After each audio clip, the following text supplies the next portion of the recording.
Түз абада Лондон, BBC. Саламатсыздарбы? Эл аралык жана спорт жаңылыктары менен тааныштырып, Алмаз Чороев. Экстремисттерге каршы күрөшкөн куралчандар BBC Ирактагы күрд аялдар машыккан аскердик базаны көрүп келди.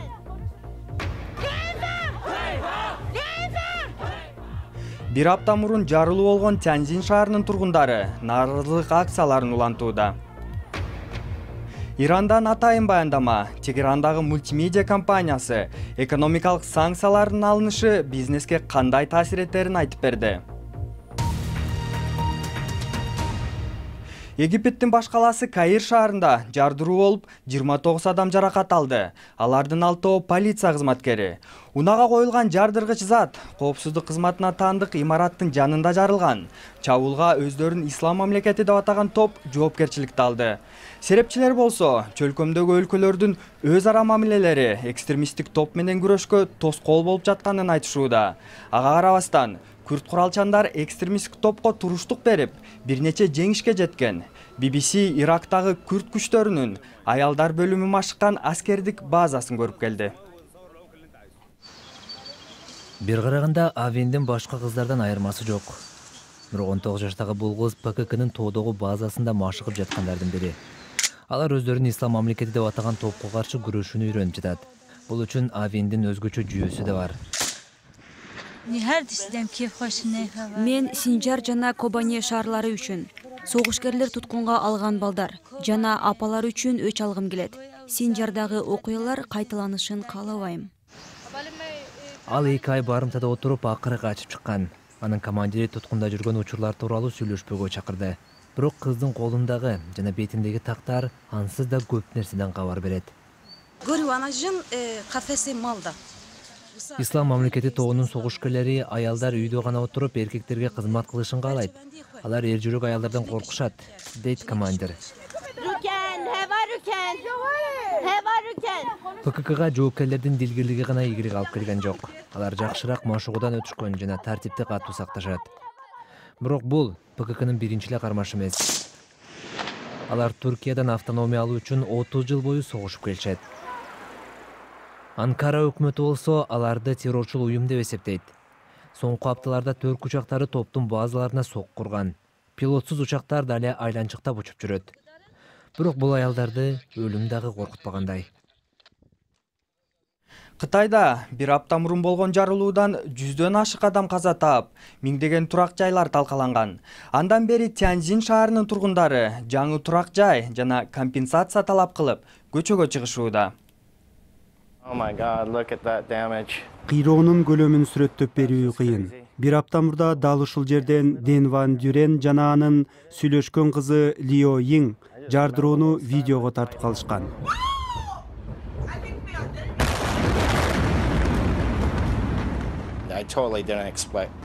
Акыркы жарылууну күткөн эмесмин. Өзөктүк бомба жарылгандай эле кубаттуу болду. Ысыкты сездиңерби? Ооба, көзүмдүн ичи күйүп жаткандай болду. Чуан Ли аймакка барган алгачкы өрт өчүрүүчүлөрдүн бири эле. Ал эстен танып чыгылган. Дайыны чыкпаган 100дөй кесиптештеринин арасында бригадада ашпозчу болуп иштеген жубайы да бар. Өрт чыкканын билгенбиз. Бирок эмне күйүп жатканынан кабарыбыз жок болчу. Ал жакта 700 тонна натрий цианиди бар экенин кийин теледен көрдүм, дейт Ли. Кытайдын медиасы өрттөнүп жаткан химиялык затка суу чачуу өрттүн күчөшүнө алып келгенин айтууда. Маалымат жеткиликтүү болгондо көп адам аман калмак эле. Паракорчулук жана көзөмөлдүн жетишсиздигинен мынчалык көп өлчөмдөгү кооптуу зат тургундар жашаган аймакка жакын сакталып келгенин да айткандар бар. Жергиликтүүлөр аба жана суу таза деген убадаларга ишенбейт. Алар өкмөт үйлөрүбүздү сатып алсын дешүүдө. Эл ичиндеги кыжырдануу тазалоо иштеринен да узакка созулчудай. Түз абада BBC эми күндүн башка жаңылыктарынын тизмеги. Таиландда жардырууну уюштурду деп шектелген 2 адам гид болуп иштейбиз деп өз эрки менен полицияга келгени маалымдалууда. Коопсуздук кызматы бүгүн жардырууга 10 кылмышкер катышкан деп билдирди. Бирок бул кишилер эл аралык террористтик уюмдун мүчөсү эмес деп айтылууда. Дүйшөмбү күнү болгон жардыруудан 20 адам каза тапкан.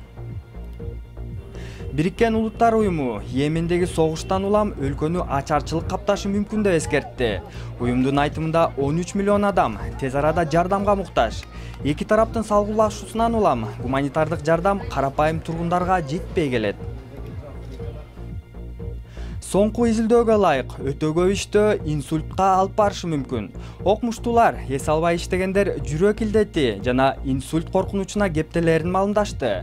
Европа, АКШ жана Австралияда өткөрүлгөн изилдөө аптасына 40 жана 55 сааттан көп иштеген адамдарды салыштырып, узак убакытка иштегендердин 30%дан ашууну инсультка кабылганын таап чыкты. BBC 2009 жылдан бери биринчи жолу Ирандан баяндайт. Өткөн айда өлкөнүн өзөктүк программасы боюнча келишимге кол коюлгандан кийин чет өлкөлүк компаниялар Ирандагы бизнес мүмкүнчүлүктөргө кызыкууда. Көптөгөн жылдар бою АКШнын компанияларына тыюу салынгандыктан жергиликтүү ишкерлер өлкөдө батыштагыдай ишканаларды түзүшкөн. BBC Тегерандагы мультимедиа компаниясын көрүп келди. Иранда мультимедиа бизнеси өркүндөп жатат. Аппарат аттуу YouTube сыяктуу интернет баракчага айына 30 миллион тургун кирип турат. Бул долбоорду 9 жыл мурун 3 жаш ишкер баштаган. Учурда компаниянын 70 кызматкери бар. Ирандын бийлиги маданий келишпестиктер бар деп YouTube баракчасына тыюу салган. Бирок абалды аппарат сыяктуу жергиликтүү мультимедиа компаниялары пайдаланып, айрым тасмалары күнүнө 150 миллион жолу көрүлөт.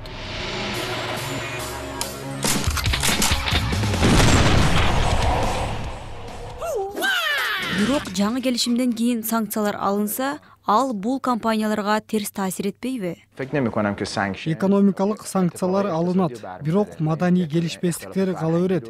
Санкциялар алынса бизге жакшы болот. Жаңы жабдыктарды чет өлкөдөн арзан баада алып келебиз.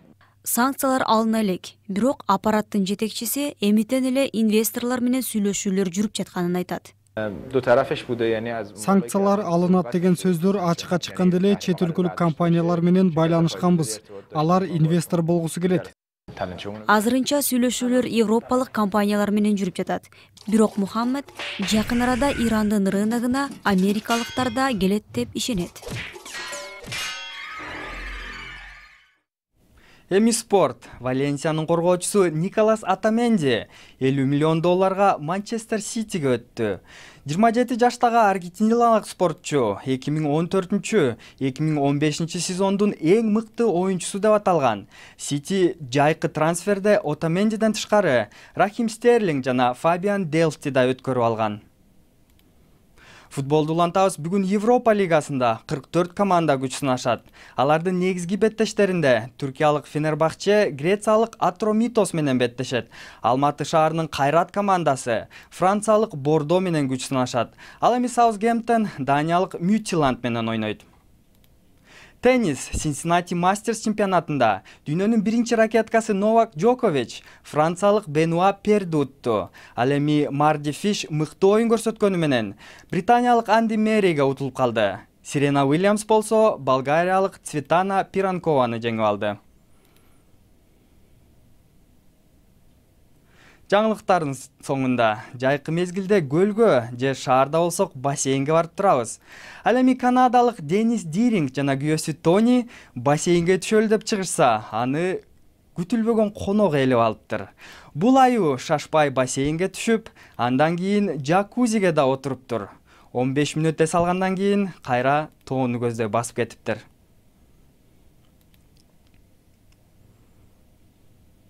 Бул жана башка жаңылыктарды биздин интернет сайтыбыздан таба аласыз. Дарегибиз bbc-kyrgyz.com сайтыбыздан алданып, Сириядагы өздөрүн ислам мамлекети деп аталган топко кошулуп, кайра качып чыккан тажик аял тууралуу окусаңыз болот.